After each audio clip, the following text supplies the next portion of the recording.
So hello friends, welcome back to my new blog. कैसे उम्मीद कर रहे हैं कि आप लोग अच्छे होंगे। और आज 15 मार्च के साड़ी ब्याह का बर्थडे है। हम लोग आज उनके नाम पे आज बर्थडे मना रहे हैं उनका। और कुंदन जी का 10 के पूरा है आज। यहाँ पे सारे आदमी है। कुंदन जी 10 के कुछ बोलिए इसमें ब्लॉग में। 10 के पूर गया, इसके लिए आप सभी को बहुत बहुत धन्यवाद। ऐसे ही प्यार दिला देते रहिए और वीडियो को शेयर कीजिए और ज़्यादा से ज़्यादा फॉलो कीजिए।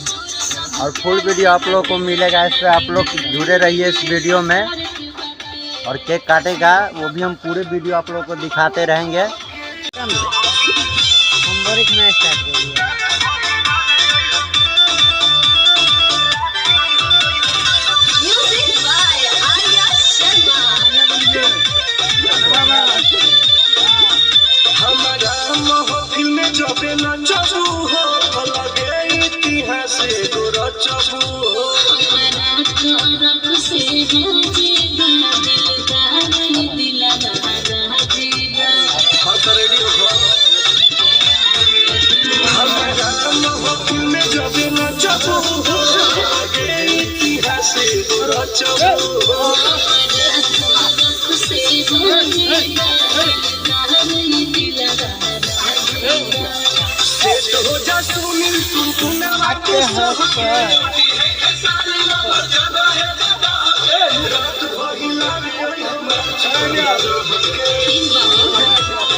हाँ ठीक लगा।